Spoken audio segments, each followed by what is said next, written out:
kasus pembunuhan Vina dan Eki yang terjadi pada 2016 silam memasuki babak baru. Kuasa hukum 8 terpidana yang telah divonis dalam kasus ini membeberkan sejumlah kejanggalan dalam penanganan perkara tersebut. Akhirnya berpindah, Terutama perbedaan antara tuntutan jaksa dan hasil visum yang sangat mencolok. Tuntutan jaksa yang dibacakan berdasarkan hasil kerja Polresta Cirebon bahwa kasus kematian Vina dan Eki akibat pembunuhan berencana, di mana ada tusukan di bagian dada dan perut korban. Namun, hasil visum dan otopsi dokter Rumah Sakit Gunung Jati menjelaskan bahwa korban Eki meninggal dunia akibat tanda-tanda trauma benda tumpul. Sedangkan hasil visum untuk jasad Vina ditemukan adanya traumatis akibat benda tajam dan tumpul yang memang dibuktikan ada luka di bagian pipi, punggung, dan tangan. Kuasa hukum ke-8 terpidana juga menyinggung ayah Eki, yakni Ibtu Rudian, telah mendapatkan informasi yang salah. Membuat kami lebih Kuasa hukum terpidana menduga Rudiana telah melakukan penangkapan terhadap pelaku tanpa koordinasi. kelompok yang kejam. Di sisi lain, ketakutan tengah dirasakan oleh salah satu terpidana yang sudah bebas, yakni Saka Tatal. Ketakutan ini menyusul rencana kepolisian yang akan kembali memeriksa keterangan para narapidana untuk mengungkap kasus ini lebih jelas. Saka Tatal mengaku mengalami sejumlah tindakan kekerasan, diklaim ia alami dari kepolisian saat penangkapan tahun 2016 silam. Lantas, apakah berkas tuntutan yang dibacakan betul tidak memuat informasi yang sesuai dengan hasil otopsi? Dan apakah ada kemungkinan kepolisian melakukan tindakan tidak profesional dalam melakukan penyelidikan? Tim TV One mengabarkan. Perbincangan kami malam hari ini melanjutkan apa yang sudah kita bicarakan pada episode Minggu malam kemarin, di mana kemarin kita juga mendengarkan apa yang disampaikan oleh pengacara dari Saka Tatal, yaitu Ibu Titin. Saka Tatal adalah salah seorang terpidana dari kasus tewasnya Vina dan Eki yang saat ini juga sudah dibebaskan. Saka Tatal buka suara. Ia bercerita bahwa 2016 silam ia dipaksa mengaku oleh pihak kepolisian, diberikan ataupun juga dilakukan intimidasi sehingga mengaku menjadi salah satu pembunuh yang menyebutkan ataupun juga membuat tewasnya Vina dan juga Eki. Kemudian juga Saka Tatal melalui kuasa hukumnya menceritakan adanya perbedaan dari keterangan yang ia sampaikan dengan tuntutan jaksa. Kemudian juga bagaimana hasil visum ini berbeda. Ada beberapa hal lainnya, tapi yang pasti pada malam hari ini kita juga akan kembali melihat bagaimana sebenarnya upaya dari kuasa hukum Saka Tatal. Pernahkah di masa-masa itu kemudian berupaya untuk meluruskan bahwa Saka Tatal adalah korban salah tangkap. Untuk bisa membahas dan juga melanjutkan perbincangan mengenai hal ini, sudah hadir tentunya di samping saya para narasumber, yaitu yang pertama adalah Pak Hasto Atmojo yang juga merupakan Ketua LPSK 2019 sampai 2024. Selamat malam Pak Hasto. Selamat malam Mbak Putri. Baik, dan juga nanti akan memberikan pandangannya dari sudut pandang hukum pidana. Sudah bergabung juga dengan kita Bang Aristo Bang Haribuan yang juga merupakan pengamat hukum pidana. Selamat malam Bang Aristo. selamat malam. Baik, dan juga nanti kita akan terhubung dengan para narasumber lainnya. Ada Pak Albertus Wahyu Rudanto yang akan juga mewakili Kompolnas. Sepertinya masih akan coba kami hubungi. Dan juga nanti akan bergabung dengan kita yaitu Ibu Titin Prialianti selaku kuasa hukum Saka Tatal. Tapi yang pasti Pak Hasto dan juga Bang Aristo juga mengikuti kasus ini mungkin. Hingga saat ini mungkin dari Bang Aristo terlebih dahulu. Pengakuan dari Saka Tatal ini salah tangkap bahwa ia bukan pelaku tapi kemudian dipaksa mengaku bahwa ia merupakan salah satu pelaku pembunuhan ini. Ada prosedur yang salah mengenai hal ini. Bang Aristo bagaimana melihatnya? Gini Mbak Putri, yang pertama ini kan baru dari pengakuan dia sendiri. Betul. Artinya dari pengakuan dia sendiri ini alat buktinya hanya satu komponen, masih ada yang lain. Ya, apakah betul dia korban salah tangkap? Ya, sampai sekarang itu kan masih klaim. Kenapa masih klaim? Karena putusan yang berlaku kepada dia kan belum di-overturn, belum dibatalkan. Kalau dia merasa sebagai korban salah tangkap atau salah prosedur, sebenarnya Kitab Undang-Undang Hukum Acara Pidana menyediakan jalur untuk itu, yaitu adalah gugatan ganti kerugian untuk korban salah tangkap. Ya. Tetapi untuk melakukan itu harus putusan yang menyatakan dia dinyatakan bersalah ini. Betul. Kan si siapa namanya Tata siapa? Iya, Saka Tatal. Saka, kita sebut saja Ya, Saka. Saka ya. Saka ini kan diputuskan sudah bersalah dan sudah berkekuatan hukum tetap dan dia sudah menjalani hukuman itu. Betul. Artinya dia harus merevisi dulu putusan itu dengan bukti-bukti lain selain dari klaimnya dia. Melalui apa? Dia bisa mengajukan peninjauan kembali. Nah, peninjauan kembali itu kan bisa diajukan kalau ada bukti baru, kalau ada pertentangan keputusan hakim atau ada kekhilafan. Nah, itu yang mesti dia buktikan. Tidak bisa membuktikan 3 unsur itu dari klaim dia sendiri. Oke. Itu yang penting. Jadi dia harus dinyatakan secara sederhana, dia dinyatakan sebagai korban dulu. Baru setelah itu dia bisa mengajukan gugatan ganti kerugian karena dia ada kesalahan prosedur tadi. Nah, disitulah mungkin LPSK bisa membantu ya, Pak Hasto ya. Dari penilaian, dari assessment LPSK. Tapi yang terpenting dia harus membatalkan dulu putusannya karena dia ini sekarang statusnya kan terpidana yang sudah menjalani pidananya. Gitu Mbak Putri. Baik, LPSK bisa memberikan bantuan, itu kata Bang Aristo. Bantuan seperti apa? Bagaimana prosedurnya, Pak Hasto? Yang pertama saya perlu menjelaskan ya, subjek yang bisa mendapatkan perlindungan dari LPSK itu ada 5. Ya. Yang pertama saksi, yang kedua korban, yang ketiga pelapor atau whistleblower. Yang keempat itu saksi pelaku atau justice collaborator, dan yang kelima ahli. Nah, ini kita harus melihat siapapun yang akan mengajukan permohonan ke LPSK harus memenuhi salah satu dari subjek ini. Baik, Saka dalam kasus ini masuk yang mana mungkin Pak Hasto? Saya kira belum masuk kalau menurut penjelasan Pak Aristo tadi ya. Oke. Ya, dia terpidana yang sudah menjalani hukuman. Nah, dia kalau sudah ditetapkan bahwa dia adalah korban atau suatu saat nanti dia ditetapkan sebagai saksi, itu baru bisa memohonkan perlindungan pada LPSK. Baik. Sehingga kemudian prosedurnya seperti apa kemudian Pak Aristo ini ketika ingin diangkat kembali?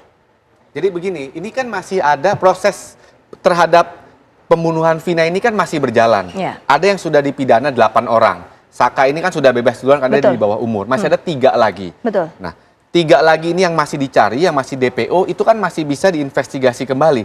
Dan Saka ini bisa menjadi saksi akan ketiga DPO ini. Baik, Ya, baik. makanya dia kan tadi saya dengar keterangannya dia didatangi juga oleh polisi untuk Ya. digali keterangannya. Nah, di posisi yang 3 DPO yang belum ketemu ini, dia bisa menjadi saksi.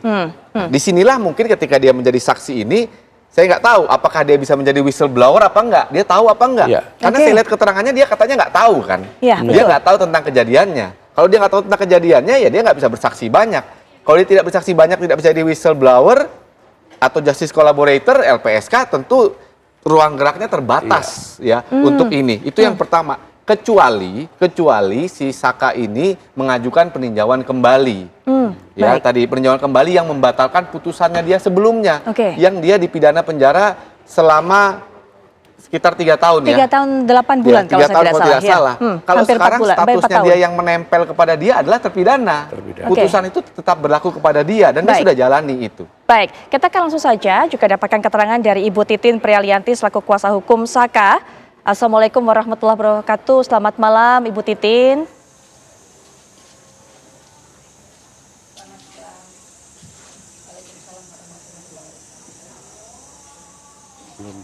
Ibu Titin bisa mendengar suara saya? Sepertinya masih di mute Ibu. Hingga kami juga belum bisa mendengar suara Ibu. Ya, Baik, sudah baik. bisa dengar, Mbak? Sekarang sudah bisa mendengar. Ibu bisa mendengar suara saya? Bisa, Mbak. Baik, ya Ibu, tadi kami waktu sebelum Ibu bergabung, kami membahas di sini apa yang kemudian sudah disampaikan oleh Saka Tatal selama ini, apa yang sudah ia buka. Ada tentunya Pak Hasto Atmojo selaku Ketua LPSK 2019 sampai 2024, kemudian juga tadi kita mendengarkan pandangan dari Bang Aristo Pangaribuan selaku pengamat hukum pidana. Bang Aristo mengatakan bahwa ini adalah baru pengakuan sepihak. Adakah kemudian rencana untuk bisa membuka ini kembali, kemudian juga melanjutkan, mengajukan PK, Bu? Ya Mbak, kalau PK kan harus ada novum. Nah, sebetulnya ada beberapa yang kita sebenarnya gini, yang kita sikapi dari awal itu masalah penangkapan yang tidak dilengkapi dengan surat penangkapan, kemudian juga masalah yang terkait selama persidangan, yang fakta-fakta persidangannya sudah saya kemukakan di beberapa media. Kemudian sekarang terbongkarnya semua itu kan sebetulnya sudah saya lakukan sejak 2016-2017, hanya baru sekarang terbukanya.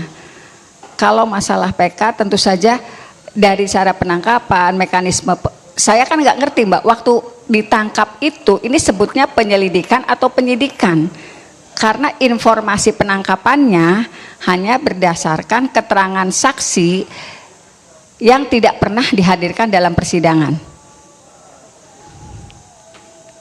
Kemudian dari fakta persidangan antara tuntutan dan keterangan visum dan keterangan otopsi itu sangat jauh berbeda. Kalau dari tuntutan, kematiannya berdasarkan tusukan benda tajam berupa samurai pendek di bagian perut. Sedangkan hasil visum itu retakan di kepala bagian belakang dan tidak ada tusukan. Hasil otopsi, retakan di bagian kepala yang mengakibatkan terjadinya kematian. Kalau misalnya sejak awal penanganan saja sudah tidak ada surat penangkapan dengan ancaman hukuman 338 340, kemudian di persidangan juga majelis hakim lebih mendekat, putusannya lebih percaya kepada tuntutan, tetapi mengabaikan visum dan mengabaikan hasil otopsi yang dikeluarkan oleh dokter. Bagaimana dengan saksi-saksi alibi yang kita hadirkan? Putusan itu sama sekali tidak mempertimbangkan hasil forensik atau hasil visum yang tertuang di dalam BAP dan dihadirkan, ahli-ahlinya itu dihadirkan dalam persidangan. Jadi produk hukumnya kan dari sejak di tangan kepolisian, di kejaksaan, ketika proses sampai P21 kan tetap sebetulnya kan sudah ada perbedaan antara tuntutan yang menggunakan, yang kematiannya disebutkan oleh tusukan, dengan bukti-bukti yang terlampir dari hasil visum dan hasil otopsi. Baik. Tetapi kan perkaranya tetap tidak ada perubahan sampai vonisnya seperti itu. Untuk 7 orang seumur hidup, 1 orangnya 8 tahun. Baik, baik Bu Titin, kita tahan sampai di situ dulu. Nanti kita akan lanjutkan kembali setelah jeda, dan sudah bergabung dengan kita tentunya dari Kompolnas Bapak Albertus Wahyu Rudanto. Selamat malam Pak Wahyu.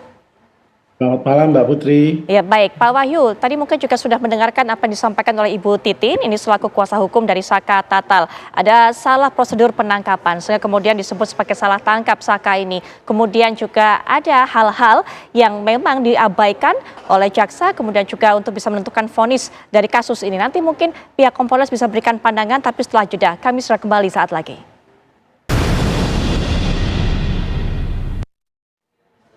Kita akan kembali lanjutkan perbincangan. Sudah ada satu narasumber lagi yang bergabung dengan kita dan akan memberikan pandangannya tentunya melalui daring. Pak Wahyu tadi sudah sempat saya kenalkan dari Kompolnas. Ini akan melihat dan juga menyikapi apa yang menjadi aduan dari Ibu Titin selaku kuasa hukum dari Saka Tatal. Ini dari sudut pandang Kompolnas. Pak Wahyu, ada laporan yang dilakukan oleh Ibu Titin setidaknya kemudian membuka fakta kembali dari kasus yang terjadi 2016 silam. Ada salah prosedur penangkapan. Kemudian juga kita dengarkan tadi bagaimana Bu Titin bercerita hasil visum ini tidak sesuai dengan apa yang dikemukakan di pengadilan juga. Termasuk juga yang menjadi tuntutan dari jaksa.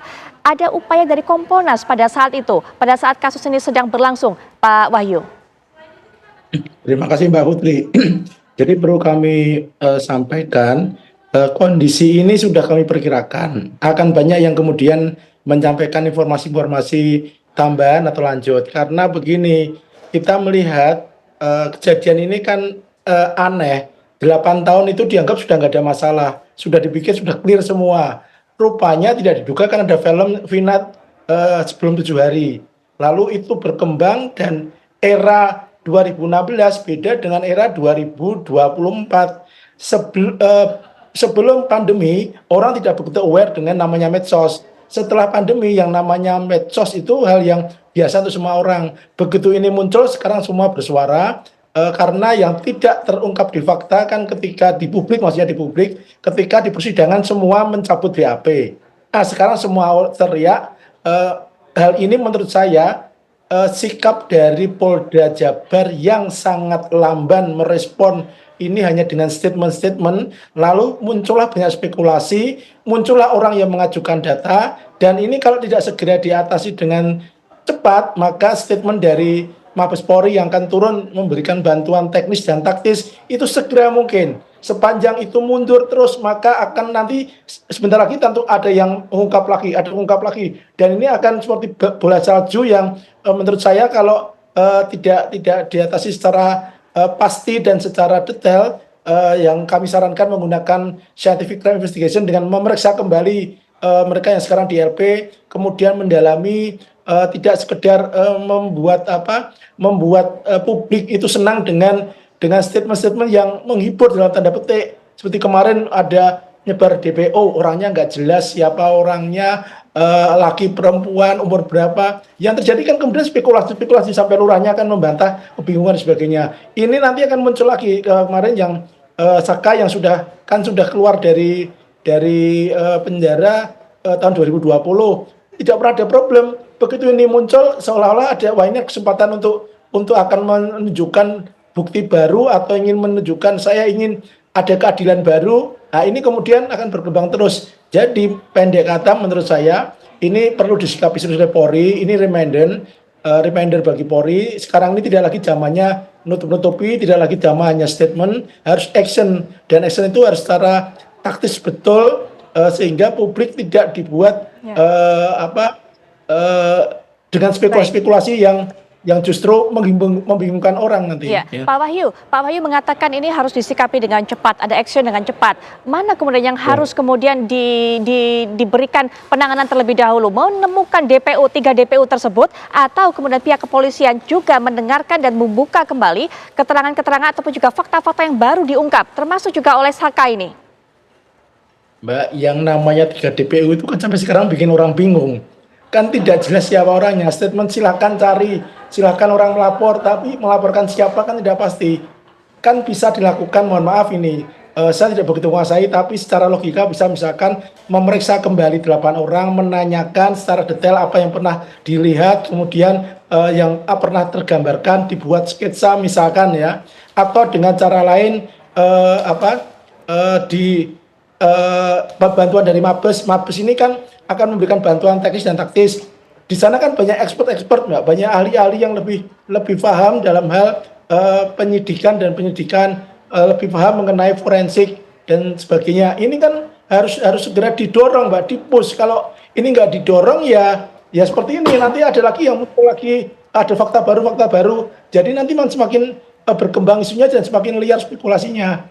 Saya kira ini nggak bisa main-main lagi. Publik sudah menunggu betul, dan Kapolres sudah bersurat ke Polda Jabar untuk minta penjelasan resmi kronologis. Sampai hari ini belum ada jawaban dari Polda Jabar. Surat jawaban itu belum ada. maksud kami dengan kami bersurat, kalau ada pegangan surat dari Polda Jabar, setidaknya kami tahu apa kesulitannya sih. Kalau kesulitannya itu diatasi oleh kita, ya kita atasi. Kalau tidak bisa, ya kita diskusikan atau kita minta bantuan pihak yang bisa mengatasi. Ini menurut saya keseriusan munculnya dari sana, Mbak, menurut saya. Baik, Bang Aristo, harus dibuka kembali dari awal, dilakukan pemeriksaan ulang kepada 8 orang terpidana ini untuk menunjukkan keseriusan pihak kepolisian yang sekarang kalau katanya Pak Wahyu begitu lambat gerakannya. Jadi tergantung ya konteksnya apa mau memeriksa lagi. Jadi saya tadi sudah katakan pintu masuk untuk memeriksa kembali itu adalah dengan kaburnya 3 DPO ini. Ya, dengan investigasi 3 DPO ini. Dengan kaburnya 3 DPO ini artinya kan masih proses investigasi masih berjalan. Ya. Nah, disinilah kalau misalnya dia sudah tertangkap itu kan dilakukan kembali proses penyidikan investigasi. Disitulah 8 orang ini bisa dimintai keterangan. Oke. Diperbandingkan aja keterangannya masih sama nggak dengan keterangan yang lama, yang sebelumnya, yang sudah menjadi putusan pengadilan. Itu pintu masuknya justru lewat situ. Nah, seperti kayak misalnya Saka, justru di situ pintu masuknya dia bisa dimintai kembali, misalnya dalam rangka menyidik 3 DPO ini. Itu. Baik. Nah, tapi kalau misalnya mau membatalkan tadi putusan pengadilan tadi, ya, kalau mau yang bisa membatalkan putusan pengadilan itu bukan polisi penyidikan lagi, tapi tingkat jenjang yang lebih tinggi, yaitu peninjauan kembali tadi. Peninjauan kembali itu kan tadi bukan hanya bukti baru, ada 3 syarat peninjauan kembali pidana. Betul, bukti baru itu yang memang yang paling kuat. Yang kedua, kekeliruan yang nyata, ya kekilafan hakim itu disebutnya. Jadi hakimnya kilaf. Jadi seperti misalnya visumnya itu katanya tusuk benda tumpul, tapi yang muncul tusukan tajam. Nah, ini kan kekilafan. Nah, apa kekilafan ini dampaknya apa sebenarnya kepada putusan itu? Apa yang membuat putusan itu menjadi error ketika visum itu berbeda? Itu kan kekilafan. Atau yang ketiga, ada pertentangan di dalam putusan. Jadi ada putusan-putusan yang lain misalnya, itu kan ada 8 orang.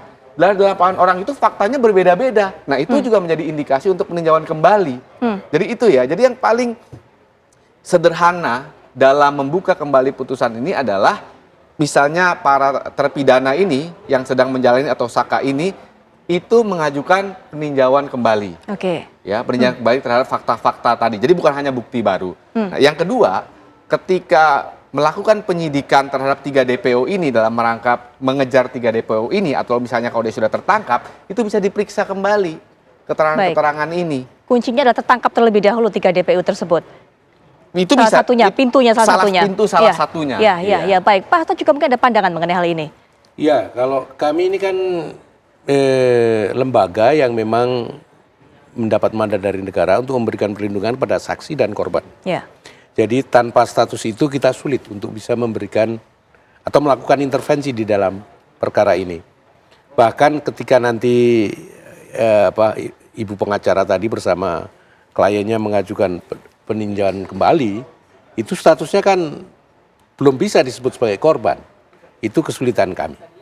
Nah, kami justru lebih berpikir untuk mungkin ya nanti akan kami sarankan pada rekan-rekan di LPSK melakukan upaya proaktif kepada korban dan keluarga korban. Karena itu yang jelas, mempunyai hak untuk mendapatkan pelayanan dari negara, baik itu sebagai korban nantinya misalnya membutuhkan ganti rugi dari pelaku, kita akan melakukan penilaian.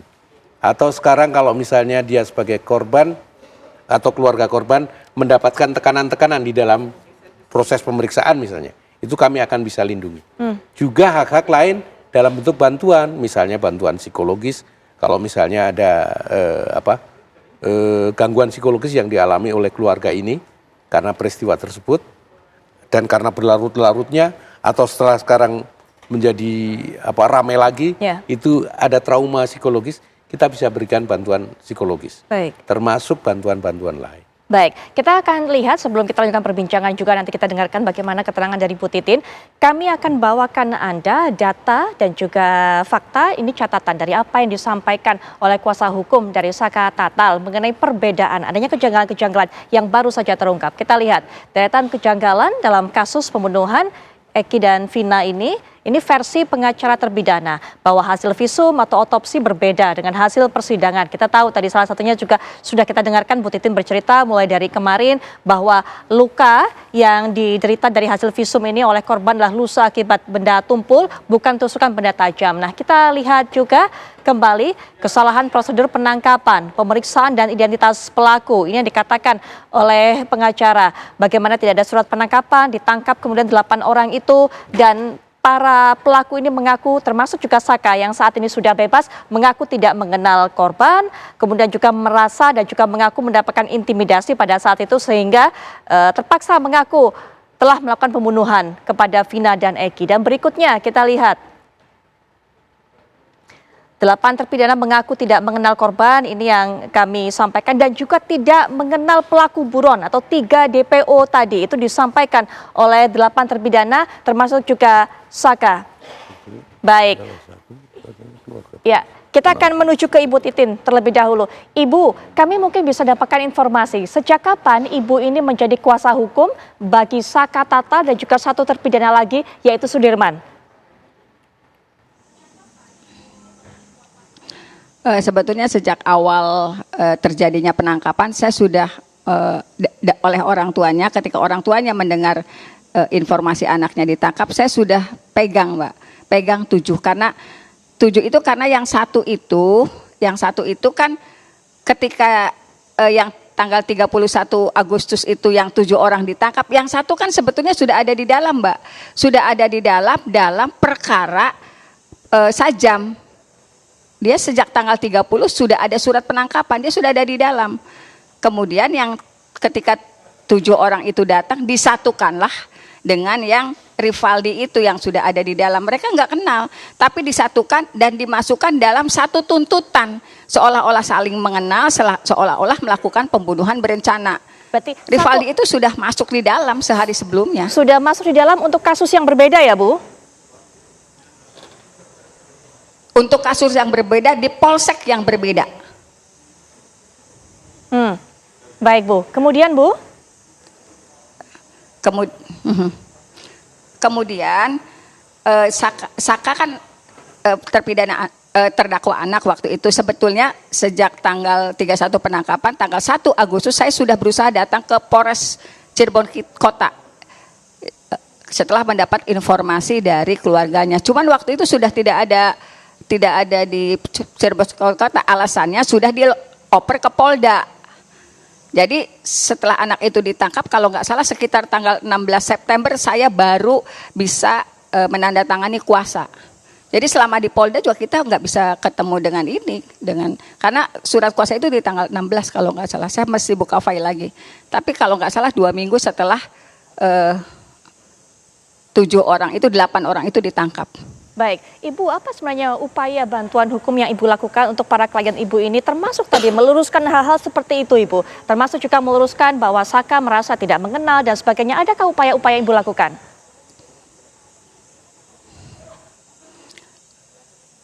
Sejak 2016-2017 saya sudah melakukan berbagai upaya, Mbak. Kalau nggak salah tanggal 6 September saya bisa cek lagi karena filenya ini berantakan. Saya sudah melapor ke Propam Polda Jabar. Saya sudah melakukan itu. Kemudian juga sidang anak juga kami merasa tidak nyaman. Saya sudah ke Komisi Yudisial. Kemudian saya juga sudah melakukan pelaporan ke Komnas HAM. Cuman tanggal-tanggal pastinya saya ini tanda terimanya ada. Cuman saya berkasnya harus saya bongkar kembali. Kemudian di media sebetulnya yang tersangka waktu itu masih tersangka babak belur itu tahun 2016 dan 2017 itu sudah beredar, Mbak. Dan saya juga sudah teriak-teriak ke media, tapi saya juga mendapatkan informasi bahwa waktu itu beberapa media memang sudah itu kan kasusnya yang dihembuskan geng motor, Mbak. Geng motor. Jadi sengaja dibikin orang-orang yang tertangkap itu yang sekarang waktu itu masih tersangka kemudian jadi terwakil itu orang-orang yang sadis. Fakta dalam persidangan seperti keterangan Liga Akbar atau saya lupa ini harus ini. Pokoknya fakta dalam persidangan ada anak namanya Liga Akbar. Liga Akbar itu teman dekatnya Eki. Dalam BAP dinyatakan bahwa jam 21.15 Liga Aquar itu masih bersama dengan Eki dan Vina. Vina menggunakan jaket ekstasi. Itu dalam BAP ada, Mbak. Tetapi dalam persidangan jaket itu tidak pernah dihadirkan. Jadi sebetulnya siapa yang geng motor, siapa yang sebetulnya para pelaku yang dianggap pelaku ini sebetulnya kan cuma kuli bangunan. Kuli bangunan pada saat penangkapan itu mereka baru selesai bekerja karena waktunya masih pukul 5.17 mereka ngumpullah di depan SMP 11 karena memang tempat tongkrongannya di situ. Mereka baru pada pulang kerja. Jadi yang tahun 2016, 2017 itu yang dihembuskan kekejaman para pelaku sebagai geng motor. Fakta di persidangan yang mempergunakan jaket ekstasi itu adalah Vina. Kenapa saya ngomong kayak gitu? Karena BAP-nya seperti itu. Baik. BAP-nya bunyi seperti itu. Ibu, ya, adakah upaya banding, Bu, pada saat itu? Banding, Mbak. Banding sampai kasasi kita lakukan. Baik, sampai kasasi. Ya, kemudian juga Ibu tadi sudah mengatakan sudah melaporkan kepada Propam, kemudian Komisi Yudisial dan Komnas HAM. Apa respon mereka, Bu?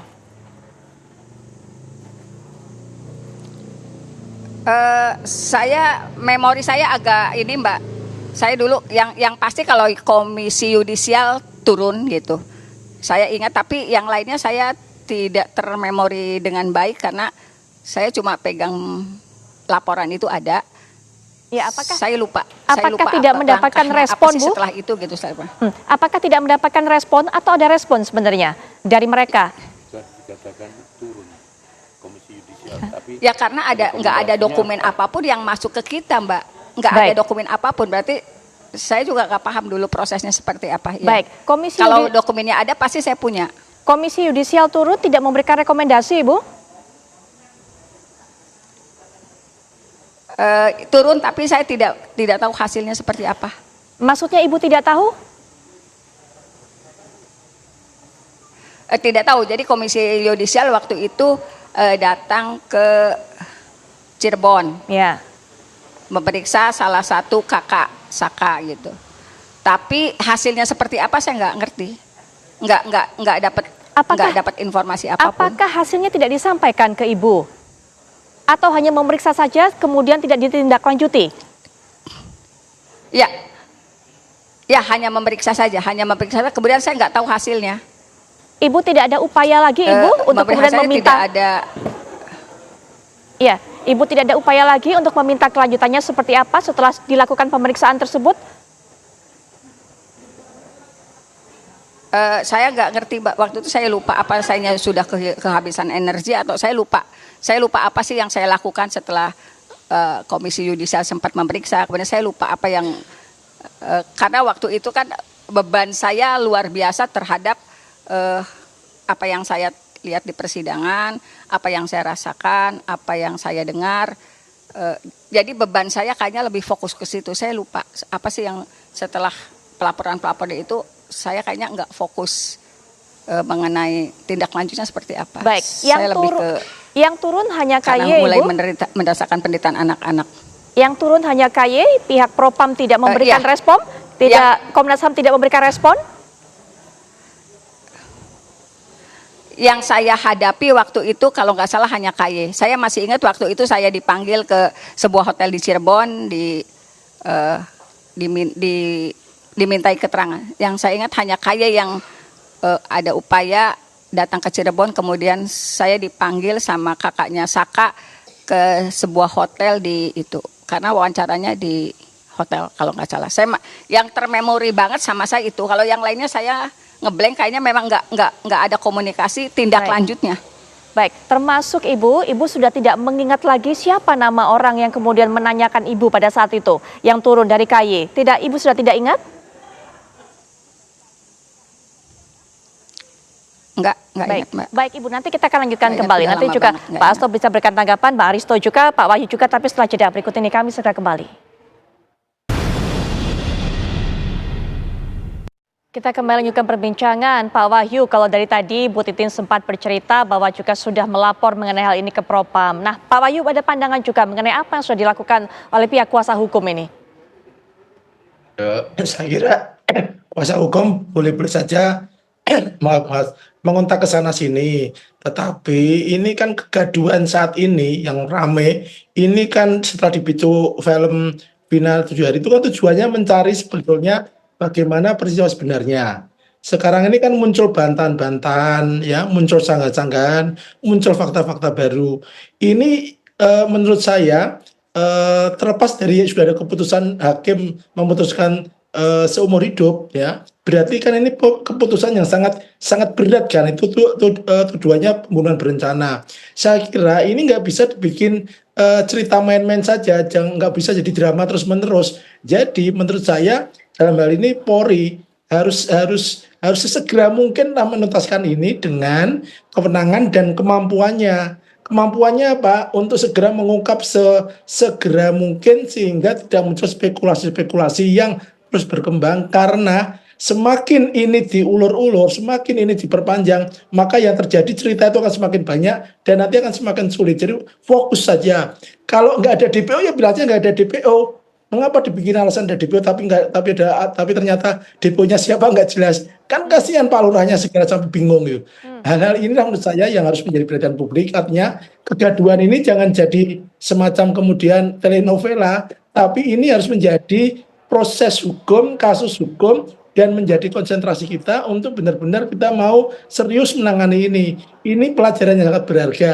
Kejadian 2016 yang dianggap sudah selesai menjadi muncul kembali. Jadi menurut saya ini bukan dibuka kembali. Ini persoalan yang belum selesai, yang belum tuntas, sekarang terbuka.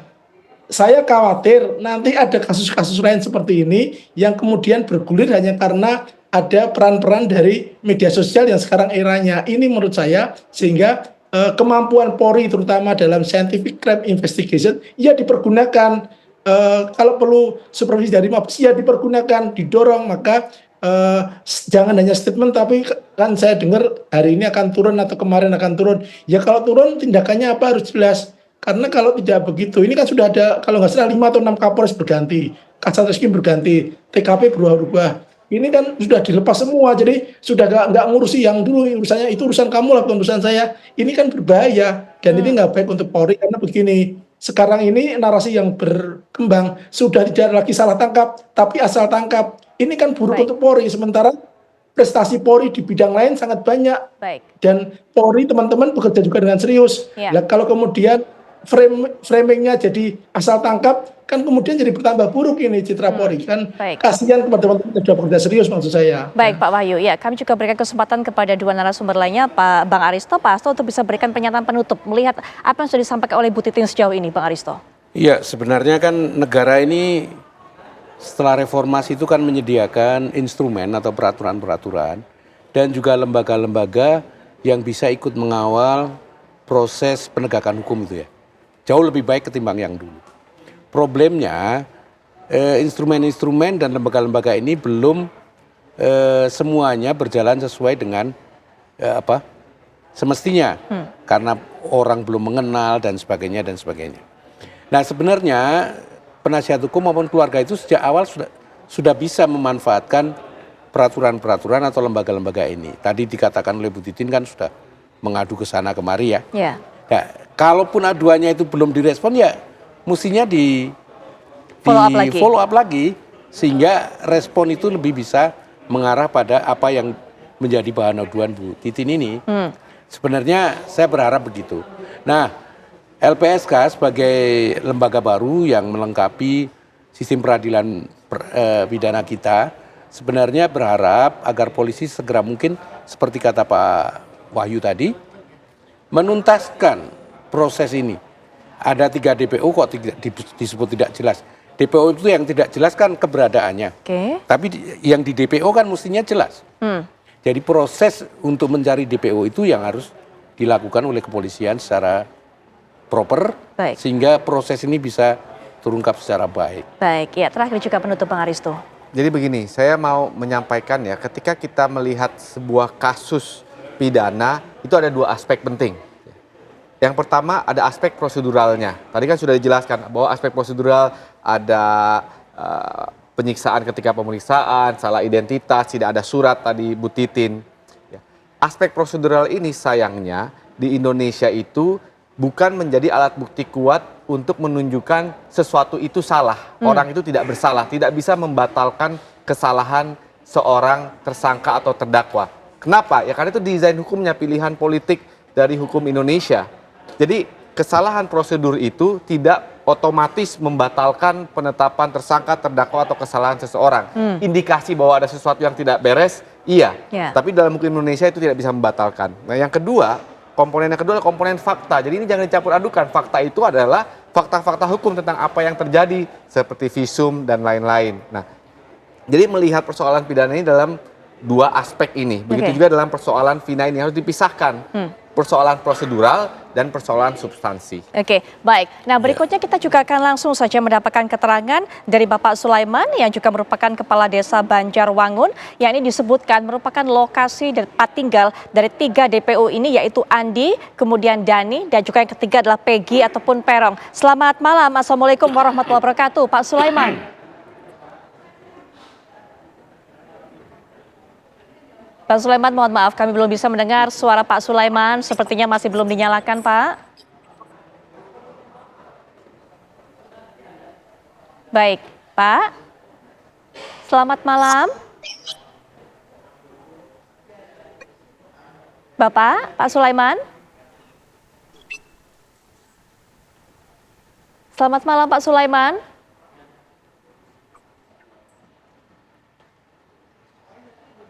Pak Sulaiman bisa mendengar suara saya? Kami masih belum bisa mendengar suara Pak Sulaiman, tapi juga sudah mendapatkan gambar dari Pak Sulaiman. Baik, kami coba. Pak Sulaiman, sudah bisa? Selamat malam, Pak Sulaiman. Halo? Iya, selamat malam. Pak Sulaiman, sudah bisa mendengar suara saya?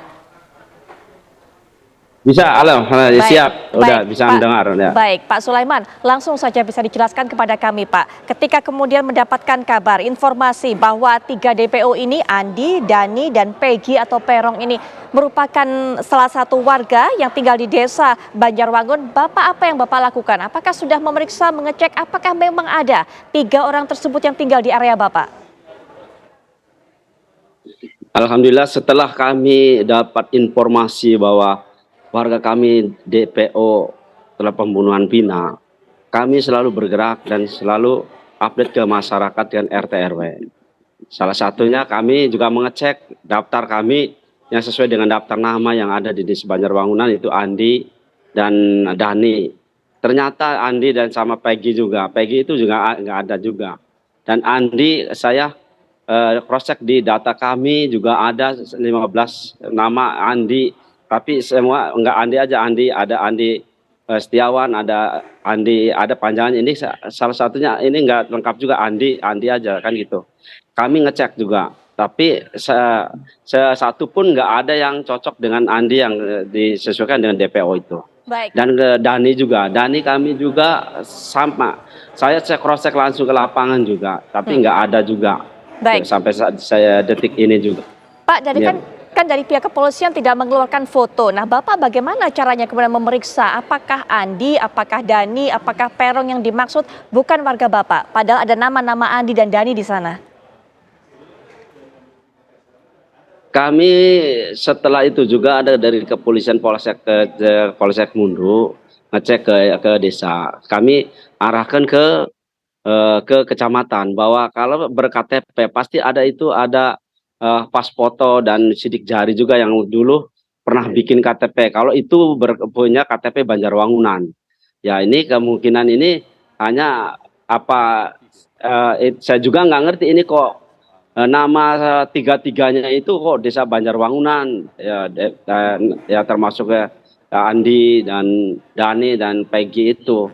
Itu awalnya dari mana saya juga kaget juga ini. Warga kami dinyatakan bahwa ada DPO warga kami. Saya juga meminta keterangan ini dari pihak kepolisian juga kan gitu. Baik, apa yang kemudian yang disampaikan oleh pihak kepolisian kepada Bapak? Apakah memang mendapatkan informasi bahwa KTP ataupun juga apapun tuh data dari DPO-DPO ini merupakan data warga Bapak? Apa yang disampaikan, Pak?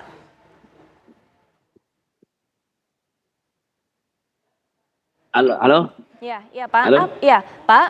Iya. Bapak masih bisa Iya, mendengar suara gimana, saya? Pak? Iya, Halo? apa yang disampaikan Iya, oleh pihak kepolisian, Pak, pada saat itu menjelaskan kepada Bisa, Bapak? bisa, Iya, tapi nggak lancar, Mbak. baik.